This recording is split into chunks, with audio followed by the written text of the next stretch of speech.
ఈ డైరెక్టర్ల విషయంలోనే కోదండరామిరెడ్డి గారు కొంత అలకబోనడము, నేను కూడా అన్ని హిట్స్ ఇచ్చాను కదా, నా గురించి చెప్పకపోవడం ఏంటంటూ మనం గతంలో కొంత మాట్లాడడం జరిగింది. రాఘవేంద్రరావు గారి మీద మక్కువ ఎక్కువ, లేకపోతే అందరూ ఈక్వల్గానే ఆయన చూస్తారా ఏంటి అసలు ఈ డైరెక్టర్లకు సంబంధించి? అంటే వాస్తవానికి ఏంటంటే చిరంజీవి గారు ఆ ఇంటర్వ్యూలో రాఘవేంద్రరావు గారిని ఎంతో గురుతుల్యులుగా భావించి సౌందర్య లహరి కార్యక్రమం, రాఘవేంద్రరావు గారి కార్యక్రమం, అది ఆయన కార్యక్రమం కాబట్టి రాఘవేంద్రరావు గారిని అందరూ అక్కడ గురుస్థానాధిష్ఠుడైనటువంటి దర్శకేంద్రులు కోయిలమూడి రాఘవేంద్రరావు గారిని వాళ్ళందరూ ప్రశంసించి అభినందనల జడివాన్లో ఆయన్ని తడిసి ముద్దయిపోయేలా చేయాలి కాబట్టి వాళ్ళందరూ ఆయన్ని అంత అభినందించారు, ప్రశంసించారు. వాళ్లకు ఉన్నటువంటి అనుబంధాన్ని వాళ్ళు తెలియజేసుకున్నారు. వాస్తవానికి ఏంటంటే తెలుగు సినిమా కమర్షియల్ డైరెక్టర్స్ అంటే కేఎస్ఆర్ దాస్, ఎస్డి లాల్ని ఇద్దరు పేర్లు చెప్పుకోవాలి. వీళ్ళిద్దరు తర్వాత రాఘవేంద్రరావు గారు, కోదండరామిరెడ్డి గారు, వీళ్ళు తెలుగు సినిమా డైనమిక్స్ని కమర్షియల్గా మార్చినటువంటి డైరెక్టర్స్ వీళ్ళిద్దరు. వీళ్ళలో రాఘవేంద్రరావు గారు, కోదండరామిరెడ్డి గారు కలిసి వి మధుసూదన్ రావు గారి దగ్గర అసోసియేట్ డైరెక్టర్గా తమ ప్రయాణాన్ని ప్రారంభించి రాఘవేంద్రరావు గారు ఆ తర్వాత డైరెక్టర్, కోదండరామిరెడ్డి గారి కంటే ముందు రాఘవేంద్రరావు గారు డైరెక్టర్ అయ్యి కోదండరామిరెడ్డి గారు రాఘవేంద్రరావు గారి దగ్గర చీఫ్ కో డైరెక్టర్గా పనిచేస్తూ వాళ్ళ దగ్గర బి గోపాల్ గారు అసోసియేట్గా పనిచేస్తూ ఇట్లాంటి ఇంకా చాలామంది ఎస్ఎస్ రవిచంద్ర గారిని బోల్డ్ మంది ఉన్నారు, సునీల్ వర్మ అని చాలామంది ఉన్నారు, విఎస్ రెడ్డి రాఘవేంద్రరావు గారి స్కూల్లో. ఇక్కడ మనం ఇప్పుడు రాఘవేంద్రరావు గారి గురించి మాట్లాడుకోవాలి కాబట్టి 1980-81 2 సంవత్సరాల్లో చిరంజీవి గారు రాఘవేంద్రరావు గారి దర్శకత్వంలో 2 సినిమాల్లో ఆయన మోసగాళ్ళలో నెగిటివ్ షేడ్స్ ఉన్న పాత్ర, తిరుగులేని మనిషిలో నెగిటివ్ షేడ్స్ ఉన్నప్పటికీ తర్వాత పాజిటివ్గా మారేటటువంటి పాత్ర. చిరంజీవి గారు హీరో కాదు 2 సినిమాల్లో. మోసగాళ్ళలో శోభన్ బాబు గారు హీరో, తిరుగులేని మనిషిలో ఎన్టీ రామారావు గారు హీరో. మోసగాడు సూపర్ హిట్, తిరుగులేని మనిషి ఫ్లాప్. 80-81 అయిపోయిన తర్వాత మీకు చిరంజీవి గారు, కె రాఘవేంద్రరావు గారి కలయిక కుదరడానికి 5 సంవత్సరాలు పట్టింది. 5 సంవత్సరాలు అంటే హీరోగా 78లో చిరంజీవి గారు తన ప్రయాణాన్ని ప్రారంభిస్తే 80-81 వరుసగా రాఘవేంద్రరావు గారి డైరెక్షన్లో ఆయన నాట్ హీరోగా నటించడానికి చిరంజీవి గారికి 5 సంవత్సరాలు పూర్తయి 6వ సంవత్సరంలో కానీ రాఘవేంద్రరావు గారితో డైరెక్టర్ రాఘవేంద్రరావు గారు చిరంజీవి గారి హీరోని అనిపించుకోవడానికి 5 సంవత్సరాలు పట్టింది.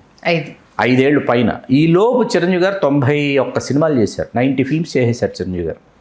62nd ఫిల్మ్ ఖైదీ. అంటే చిరంజీవి గారి పూర్వరంగం ఏదైతే ఉందో అందులో కోదండరామిరెడ్డి గారి పాత్ర చాలా ఉంటుంది.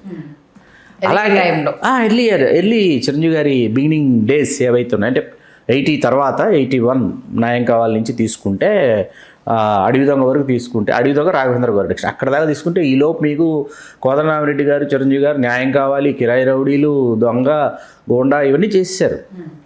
తర్వాత మన విజేత, ప్రేమ పిచ్చోళ్ళు, ఈ సినిమాలన్నీ కోదండరామిరెడ్డి గారు, చిరంజీవి గారి కలయికలు వచ్చేసాయి.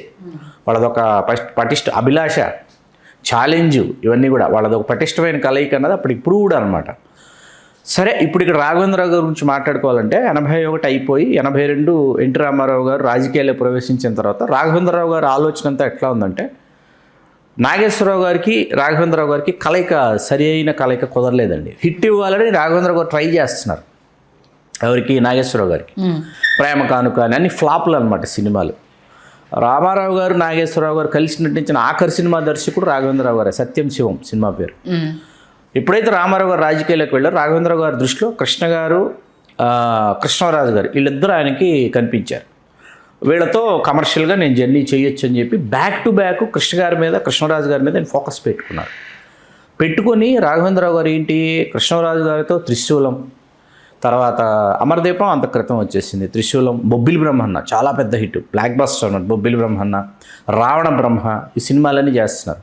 బొబ్బిలి బ్రహ్మన్న, త్రిశూలం బొబ్బిలి బ్రహ్మన్న చాలా పెద్ద హిట్, ఇండస్ట్రీ హిట్ ఆ టైంకి. కృష్ణ గారితో ఏంటి అసలు ఎవరు ఊహించని సినిమాలు, మనం అసలు ఎక్స్పెక్ట్ చేయం కృష్ణ గారిని అసలు ఇట్లా చూపించవచ్చా అని చెప్పేసి. శక్తి డ్యూయల్ రోల్ కృష్ణ గారు, father and son. Father first half చనిపోతే సెకండ్ హాఫ్ సన్, చాలా బాగుంటుంది సినిమా. తర్వాత అగ్నిపర్వతం, అది ఇండస్ట్రీ హిట్ టైం. అడవి సింహాలు, కృష్ణ గారిని కృష్ణరాజు గారిని పెట్టి అడవి సింహాలు, కృష్ణ గారితో వజ్రాయుధం, ఇలాంటి సినిమాలు చేస్తున్నారు. ఇద్దరు దొంగలు, కృష్ణ గారిని శోభన్ బాబు గారిని పెట్టి, మధ్యలో శోభన్ బాబు గారితో రాఘవేంద్ర గారు చేస్తున్నారు సినిమాలు. ఇట్లా ఈ ముగ్గురిని ఎంచుకొని చేసుకుంటూ వెళుతూ రాఘవేంద్రరావు గారు ఏంటంటే ఆ 4 years ట్రాన్స్ఫర్మేషన్ ఆఫ్ చిరంజీవి గారు, స్టెప్ బై స్టెప్ చిరంజీవి గారు గ్రో అవుతున్న టైంలో చిరంజీవి గారిని సీరియస్గా కమర్షియల్ హీరోగా స్టార్ అయిపోతున్నాడు అని రాఘవేంద్ర గారు కన్సిడర్ చేయలేదు అసలు. ఓకే, రామారావు గారు వెళ్ళిపోయారు, నాగేశ్వరరావు గారు ఇదిగో ప్రేమాభిషేకం ఇంత పెద్ద హిట్టు దాసరి గారు ఇచ్చారు. నేనేమో రామారావు గారికి ఆ టైం ఏంటంటే కొండవీటి సింహం, చిరంజీవి గారు ఉండి చిరంజీవి గారు స్టార్గా ట్రాన్స్ఫార్మ్ అవుతున్న టైంలో రామారావు గారు రాజకీయ రంగ ప్రవేశం చేసిన నాటికి రాఘవేంద్రరావు గారు ఎన్టీ రామారావు గారితో బ్యాక్ టు బ్యాక్ హిట్స్ అండి. వేటగాడు నుంచి మొదలు పెడితే అడవి రాముడు, సింహబలుడు ఇవి ఉన్నప్పటికీ డ్రైవర్ రాముడు, వేటగాడి నుంచి తీసుకుంటూ వేటగాడు, కొండవీటి సింహం, జస్టిస్ చౌదరి ఇలా ఉందన్నమాట. వీళ్ళ Gaja Donga back to back ఎన్టీఆర్తో బ్లాక్ బస్టర్లు రాఘవేంద్ర గారు. ఆయన వెళ్ళిపోయిన తర్వాత ఏంటంటే వీళ్ళ మీద కృష్ణ గారు, కృష్ణరాజు గారు, మధ్యలో శోభన్ బాబు ఇట్లా పెట్టుకున్నారు. కళ్ళు మూసి తెరిచేలో చిరంజీవి గారు అక్కడ ఉన్నారు. ఓకే. అడవి దొంగ సమయానికి చిరంజీవి గారు ఏంటంటే అడవి దొంగ కంటే ముందు చిరంజీవి గారు ఏంటంటే మొహమాటం కొద్దీ చిరంజీవి గారు కొన్ని పాత్రలు చేస్తున్నారు. అప్పటికి కూడా కొన్ని సినిమాలు ఇష్టం ఉన్నా ఇష్టం లేకపోయినా ఒప్పుకుంటున్నారు. ఎందుకంటే కొన్ని మొహమాటాలు అడ్డు వస్తాయి. కాబట్టి ఎప్పుడైతే అడవి దొంగ చిరంజీవి గారు సైన్ చేశారో చిరంజీవి గారు ఒకటే డిసైడ్ అయ్యారు, ఎట్టి పరిస్థితుల్లో ఇక నుంచి ఆషామాషి సినిమాలు చేయకూడదు. రాఘవేంద్రరావు గారు వన్స్ హీరోని ఫిక్స్ అయిన తర్వాత రాఘవేంద్రరావు గారు హీరో అని అనుకున్నారంటే ఇక్కడి నుంచి వాటి నుంచి నా ప్రయాణం మారుతుంది అని తెలుసు చిరంజీవి గారికి. కాబట్టి ఒకవైపు కోదండరామిరెడ్డి గారు చెప్పుకోదగ్గ హిట్స్ ఇస్తున్నారు, ఇప్పుడు రాఘవేంద్రరావు గారి డైరెక్షన్లో చేయబోతున్నారు. కాబట్టి జాగ్రత్తగా ఆ సమయానికి విజయబాబు నాయుడు గారు చిరంజీవి గారితో సినిమాలు చేస్తున్నారు. ఆయన డైరెక్టర్గా చాలా మంచి సినిమాలు చేస్తున్నారు విజయబాబు నాయుడు గారు. కోడి రామకృష్ణ గారు ఒక 5 సినిమాలు చేసేసారు. రవిరాజ పినిశెట్టి గారు చిరంజీవి గారితో స్టార్ట్ అయ్యారు. కె మురళీమోహన్ రావు గారు చిరంజీవి గారితో స్టార్ట్ అయ్యారు. వంశీ గారు చిరంజీవి గారితో స్టార్ట్ అయినప్పటికీ ఆయన దశ వేరు. తర్వాత విజయబాబు నాయుడు గారు దర్శకుడైందే చిరంజీవి గారి మగమహారాజుతో. జ్వాల కంటే ముందు వీరభద్రుడు నాకు ఫ్లాప్ రవిరాజ గారు ఇస్తే చిరంజీవి గారు లేదు మన రవిలో చాలా టాలెంట్ ఉంది, మనం ప్రోత్సహించాలి, రవిరాజ మంచి డైరెక్టర్ అవుతాడని అనుకున్నాం అని చిరంజీవి గారు పిలిచి జ్వాల ఇచ్చారు అనమాట. ఇట్లా వీళ్ళందరూ కోడి రామకృష్ణ గారు దర్శకుడిగా పరిచయం అయింది చిరంజీవి గారి సినిమా ఇంట్లో రామయ్య వీధిలో కృష్ణ. ఇంతమంది దర్శకులు చిరంజీవి గారితో పరిచయం అయ్యారు వీళ్ళందరూ. మురళీమోహన్ రావు గారు సంఘర్షణ సురేష్ ప్రొడక్షన్స్. రాఘవేంద్రరావు గారితో ప్రయాణం ప్రారంభం అవుతున్న సందర్భంలో అబ్బాయి నేను రామారావు గారిని హీరోగా నేను డైరెక్ట్ చేయాలనుకున్నప్పుడు ఒక ఫారెస్ట్ బ్యాక్డ్రాప్ ఉన్న సినిమాతో చేశాను, అడవి రాముడని ఆయన చూపించాను. నాకు ఇప్పుడు మళ్ళీ నిన్ను హీరోగా నేను డైరెక్ట్ చేసే టైంకి నువ్వు స్టార్ అయిపోయావు, సుప్రీం హీరో అయిపోయి ఇంకా మెగాస్టార్ అవడానికి ఇంకా మెట్టు ఒక్కొక్క మెట్టు ఎక్కుతున్నారు చిరంజీవి గారు టైం అనమాట. కాబట్టి ఇది కూడా ఫారెస్ట్ బ్యాక్డ్రాప్లో చేస్తున్న ఒక టార్జాన్ని పోలి ఉండేటటువంటి ఒక పాత్ర అని చెప్పిన తర్వాత చిరంజీవి గారు సరే అన్నారు. ఓకే షూట్కి వెళ్ళాలి, కథ అయిపోయింది. నాకు ఇవాళకి చిరంజీవి గారి సినిమాల్లో నేను పెట్టుకుంటే ఆపకుండా చూసే సినిమాలు అడవి దొంగ ఒకటండి. ఓకే. ఇవాళకి ఓకే అయింది. ఒకరోజు ఇంక కొద్ది రోజుల్లో వెళ్ళిపోతున్నా షూటింగ్కి, రాఘవేంద్రరావు గారిని వచ్చి కలుస్తానని చిరంజీవి గారు చెప్పారు. ఏంటి అబ్బాయి ఏంటి అంటే లేదు సార్ ఒకసారి వచ్చి కలవాలి మళ్ళీ. సరే అబ్బాయి రా అన్నారు చిరంజీవి గారు. రాఘవేంద్ర గారు చిరంజీవి గారు వెళ్ళారు. ఏంటి అబ్బాయి అంటే చిరంజీవి గారు సార్ మీరు ఫస్ట్ హాఫ్ అంతా మాటలు లేనటువంటి ఒక టార్జాన్ క్యారెక్టర్ చేయమంటున్నాను, చేస్తాను. ఆ పెర్ఫార్మెన్స్ ఎట్లా ఉంటుందో నేను పెర్ఫామ్ చేసి చూపిస్తాను మీ ముందు. ఓకే. మీరు చూసి అది కరెక్టా కాదా, చేయొచ్చా చేయకూడదా అని అడవి మనిషి ఎలా అరుస్తాడు, ఎలా నడుస్తాడు, ఎలా మాట్లాడతాడు, వాడు ఎక్స్ప్రెషన్స్ ఎట్లా ఉంటాడు, వాడికి ఏమీ తెలియదు, వాడికి అన్నీ వింతే అన్నీ కొత్తే. అవి మొత్తం చిరంజీవి గారు రాఘవేంద్రరావు గారు ముందు పెర్ఫామ్ చేస్తుంటే రాఘవేంద్రరావు గారు ఆశ్చర్యపోయారంట. 60-70 సినిమాలు 91 సినిమా అడవి దొంగ, 90 సినిమాలు. రాఘవేంద్రరావు గారికి ఏం అర్థం కాలేదంట. ఒకటే చెప్పారంట, నేను ఈవేళ చెప్తున్నాను నువ్వు తెలుగు సినిమాకి నువ్వే నెంబర్ 1, ఇవాటి నుంచి నువ్వు రాసేసుకో, ఇదే పట్టుదల ఇదే తపన నిన్ను నెంబర్ 1 శిఖరం మీద చాలా సంవత్సరాలు కూర్చోబెడతాయి. రామారావు గారి తర్వాత అంత తపన నీలోనే చూశానని చెప్పారు రాఘవేంద్రరావు గారు. రాఘవేంద్రరావు గారి ఆయన కమర్షియల్ వాల్యూస్ ఎట్లా ఉంటాయంటేనండి, హీ నోస్ అబౌట్ చిరంజీవి గారు and his intention and depth. First half మొత్తం హీరో మాట్లాడకుండా ఉంటే చాలా ఇబ్బంది అవుతుంది. అందుకని పాటల్లో ప్రతి సాంగ్ రాధా గారి పాయింట్ ఆఫ్ వ్యూలో డ్రీమ్ సాంగ్స్ వేస్తారు. First half 1, 2, 3. అవును. ఇది వీర విక్రమ ధీర దిగ్గజ ఫస్ట్ సాంగ్, తర్వాత ఇది ఒక నందనవనము, తర్వాత వానపాట. ఈ 3 వరుసగా రాధా గారి పాయింట్ ఆఫ్ వ్యూలో డ్రీమ్ సాంగ్స్. ఇక్కడ వీర విక్రమ ధీర దిగ్గజ పాట ఏంటంటే చిరంజీవి గారు కమర్షియల్ హీరో స్టార్ అయిపోయాడు, ఈ స్టార్ నేను ఇంకా బాగా చూపించాలి అని రాఘవేంద్రరావు గారు ఆలోచించి జానపద రాకుమారుడిగా చూపిస్తారు, కౌబాయ్గా చూపిస్తారు, సినిమా హీరోగా చూపిస్తారు, జేమ్స్ బాండ్గా చూపిస్తారు. ఇన్ని డైమెన్షన్స్ ఒక్క సాంగ్లో చూపించి ఆడియన్స్కి ఫ్యాన్స్కి ఏంటంటే ఒక ఫీస్ట్ అనమాట ఆ పాట. మీరు నంబర్ సంధ్య గారు ఆ పాటకి థియేటర్ మొత్తం బంతిపూలే. అభిమానులు తీసుకొచ్చి ఆ బంతిపూలు చల్లి చల్లి చల్లి మనం నేల మీద నడుస్తున్నాం, బంతిపూల మీద నడుస్తున్నాం, థియేటర్లో అర్థం కావట్లా. అలాంటి ఒక పరిస్థితి అనమాట.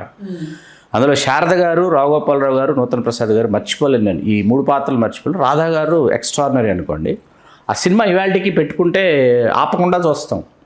అంత పెద్ద హిట్ అయిన తర్వాత ఆ సినిమా సాధించిన విజయం అప్పటికి ఇండస్ట్రీ హిట్ అండి. అది విధంగా చాలా పెద్ద హిట్. ఆ ఇండస్ట్రీ హిట్ని ఎట్లా సెలబ్రేట్ చేసుకోవాలని చెప్పి దిలీప్ కుమార్ గారిని ఆహ్వానించారు శతదినోత్సవ వేడుకకి. అయ్యో దిలీప్ కుమార్ గారు అంటే ఏంటి, దిలీప్ కుమార్ గారు వస్తున్నారా ఏది అడుగుదంగా శతదినోత్సవ వేడుకకి. ఆ కల్చర్ ఎలా తయారైందంటే తర్వాత చిరంజీవి గారి ఫంక్షన్ అనగానే ప్రొడ్యూసర్స్ పోటాపోటీగా ఎవరిని పిలవాలి. రాజ్ కపూర్ గారిని అలాగే పిలిచారు ఫంక్షన్స్కి, దిలీప్ కుమార్ని పిలిచారు, మనం రాజ్ కపూర్ని పిలుస్తాం. అట్లా ఆ ఒరవడి ప్రారంభమైంది. దిలీప్ కుమార్ గారు వచ్చి చిరంజీవి గారికి శతదినోత్సవ షీల్డ్ పెద్ద ఏనుగు అనమాట. ఏది టేక్తోనో లేకపోతే ఇది గంధంతో చేసిన పెద్ద ఏనుగు. అడిగిదొంగ సినిమాలో ఏనుగులు ఇంపార్టెంట్ క్యారెక్టర్. చిరంజీవి గారికి పెద్ద ఏనుగు. సరే, చిరంజీవి గారికి నిజంగా ఏనుగును బహుకరించిన దర్శక నిర్మాత ఒక ఆయన ఉన్నారు, విజయబాబు నాయుడు గారిని. నిజమైన ఏనుగు బర్త్డేకి తీసుకొచ్చి ఇచ్చారు. ఏం చేసుకోవాలండి నేను ఏంటో అండి, నాకు ఏమి ఇవ్వాలో అర్థం కాలేదు. ఏనుగుని తీసుకొచ్చాడు ఆయన బర్త్డేకి. చిరంజీవి గారికి గుర్తుందో లేదో, ఇది ఏం చేసుకోవాలి, మా ఇంట్లో తిప్పాలా, కట్టేయాలా, దానికి బెల్లం పెట్టాలా, చెరుకులు పెట్టాలి, దాన్ని చూసుకోవడానికి ఒకరిద్దరు పని వాళ్ళని పెట్టాలండి. దాన్ని తీసుకెళ్ళి కంచిలో గుడికి అప్పచెప్పారు తర్వాత. అది వేరే విషయం. విజయబాబు నాయుడు గారు ఇట్లాంటి చాలా అద్భుతాలు చేశారు. ఒకరోజు మనం చిరంజీవి గారు విజయబాబు నాయుడు గారికి సంబంధించి ఒక అద్భుతమైన విశ్లేషణ ఒకరోజు చేద్దాం. ఇలా రాఘవేంద్ర గారు ఇంత పెద్ద హిట్ ఇచ్చిన తర్వాత కొండవీటి రాజ వెంటనే దేవి ఫిలిం ప్రొడక్షన్స్ ఏంటంటే దేవి వరప్రసాద్ గారు వెయిటింగ్ అనమాట. బాపయ్య గారితో చట్టంతో పోరాటం చేశారు. రాఘవేంద్రరావు గారు అంటే ఇష్టం దేవి వరప్రసాద్ గారు. తిరుగులేని మనిషి చేశారు. రామారావు గారు హీరో, చిరంజీవి గారు. వెంటనే రాఘవేంద్రరావు గారితో దేవి వరప్రసాద్ గారు కొండవీటి రాజ సూపర్ సినిమా అనమాట. అసలు ఎలాంటి సినిమా అంటే అలాంటి కమర్షియల్ బ్లాక్ బస్టర్ కాదు. అందులో కూడా మీకు రావుగోపాలరావు గారిని, నూతన ప్రసాద్ గారిని కంటిన్యూ చేశారు. విజయశాంతి గారు, రాధ గారు ఇద్దరు సంక్రాంతికి చెరువు ముగ్గేస్తారు. శ్రీదేవి గారి డిమాండ్ తో జగదేకుడు అతిలోక సుందరి టైటిల్ అయింది. అది అతిలోక సుందరి అని ఎవరు యాడ్ చేసింది? ఈ చర్చల్లో భాగమే అండి. రాఘవేంద్ర గారు, జంధ్యాల గారు వీళ్ళందరూ చర్చల్లో భాగంగానే టైటిల్ జగదేక వీరుడు అనేది ఫిక్స్. ఆవిడ జగదేక వీరుడు అయినప్పుడు అతిలోక సుందరి అనేది తగ్గట్టుగానే సెట్ అయిపోయిందండి. జగదేక వీరుడు అనుకున్నప్పుడు దేవలోక సుందరి ఇలా రకరకాలుగా అనుకుని జగదేక వీరుడు అతిలోక సుందరి అన్నది ఫైనల్ అయింది. టైటిల్ లోగో ఇప్పటికీ పబ్లిసిటీ ఆర్టిస్ట్ చనిపోయి ఈశ్వర్ గారు ఎక్కడున్నారో కానీ ఆయన గీసిన పబ్లిసిటీ డిజైన్స్ నా కళ్ళ ముందు కదలాడుతున్నాయి.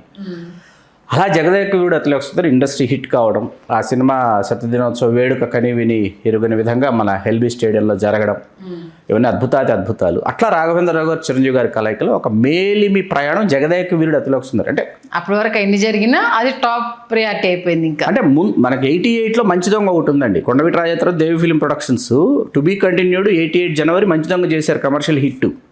ఆ కమర్షియల్ హిట్ తర్వాత ఈ ఫ్లాప్స్ పడుతున్నాయి. ఏది యుద్ధభూమి, రుద్రనేత్ర ఇవి వస్తున్నాయి. మంచి దొంగ అనేది commercial it's very good movie. మీకు అందుకే మంచిది ఒక సినిమా చూస్తే మీరు ఫస్ట్ హాఫ్ ఒక సినిమా లాగా, సెకండ్ హాఫ్ ఒక సినిమా లాగా ఉంటుంది. మీకు ఆ కథని అంత అద్భుతంగా దాన్ని చేశారు ఎంవిఎస్ అరుణాథరావు గారి కథ. ఆ కథ నచ్చి ముందు నచ్చలేదు, తర్వాత ఎప్పుడైతే దొంగ కాస్త పోలీస్ ఆఫీసర్ అవుతాడని చెప్పారో అక్కడి నుంచి చేంజ్ ఓవర్ అనమాట. మన సుహాసిని గారు, విజయశాంతి గారు సెకండ్ హాఫ్ మొత్తం వేరే. అదే మన మోహన్ బాబు గారు ఒక విలన్. వరుసగా మోహన్ బాబు గారు విలన్గా చాలా సినిమాలు ఉన్నాయి. జగదేకుడు అతిలోక సుందరి అయ్యింది. అయిపోయిన తర్వాత మీకు అక్కడి నుంచి చిరంజీవి గారి గ్రాఫ్ ఏంటంటే ఇట్స్ డిఫరెంట్ గ్రాఫ్. కొండవీడి దొంగ, జగదేకుడు అతిలోక సుందరి, కొదమసింహం, ప్రతిబంధు, స్టోర్టపురం వీరేంద్రనాథ్ గారి డైరెక్షన్లో ఫ్లాపు అయిన తర్వాత బాపినేడి గారి గ్యాంగ్ లీడరు. ఆ తర్వాత బ్యాక్ టు బ్యాక్ ఏంటంటే రాఘవేంద్ర గారి డైరెక్షన్లో 2 సినిమాలు వచ్చినాయి. ఇమ్మీడియట్ రౌడీ అల్లుడు కుదిరిందండి.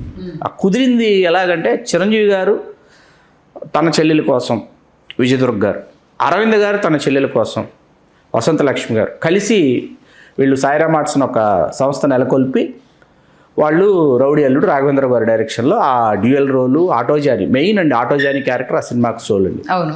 కేఎస్ హరి గారు మనం దాసనారాయణరావు గారికి సంబంధించిన చర్చ ఏదైతే ఉందో అందులో కేఎస్ హరి గారి గురించి మాట్లాడుకున్నాం. దాసనారాయణరావు గారు మేనల్లుడు, కేఎస్ హరి గారు చిరంజీవి గారి పిన్ని గారి భర్త. ఆయన చిరంజీవి గారికి కొదమసింహం, రౌడీ అల్లుడు, అల్లుడా మజాక, ఈ సినిమాలంటే ఆయన సినిమాటోగ్రాఫర్. ఓకే. ఎక్స్ట్రాడనరీగా కొదమసింహం వేళ చూసినా, మొన్న 4Kలో రిలీజ్ అయినా అద్భుతం కదా థియేటర్స్లో చూస్తుంటే ఆయన ఫోటోగ్రఫీ. అలా రౌడీ అల్లుడు కమర్షియలీ బ్లాక్ బస్టరు. తర్వాత మన నెల్లూరులో సత్యనారాయణ వేడుక చేశారు. ఇమ్మీడియట్ గరాన మొగుడు అనమాట, వెరీ ఇమ్మీడియట్ గరాన మొగుడు. ఓకే. అంటే industry black busters main Raghavendra Rao గారి, చిరంజీవి గారి ఎక్కువ ఉన్నాయి. పసివాడి ప్రాణం, అత్తొక్కెముడు అమ్మాయికి, అవి కూడా ఇండస్ట్రీ హిట్లేనండి. అంటే వీళ్ళ ఇక్కడికి వచ్చేటప్పటికి ఏమైందంటే మీకు కొండవీటి రాజా, మంచి దొంగ ఇవన్నీ సంక్రాంతి సూపర్ డూపర్ హిట్స్ అండి ఆ టైంకి. జగదేగుడిలోకి సుందర ఆ టైంకి ఇండస్ట్రీ హిట్. గరానమ్మ కూడా ఆ తర్వాత ఆ టైంకి ఇండస్ట్రీ హిట్. ఆ తర్వాత ఏమైందంటే వాళ్ళ నడక తడబడింది. ముగ్గురు మనగాళ్ళు ఒకటి, త్రిపాత్ర, ఇద్దరు మిత్రులని ఒక సినిమా, శ్రీమంజునాథలో శివుడి పాత్ర, అక్కడితో పరిసమాప్తి అయిపోయింది. మొత్తానికి అంటే ట్రాన్స్ఫర్మేషన్ చిరంజీవి గారిని రాఘవేంద్రరావు గారు బాగా వాడుకున్నారు.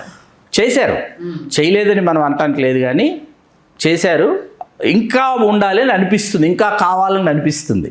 సరిపోలేదు, సరిపెట్టుకుందాం.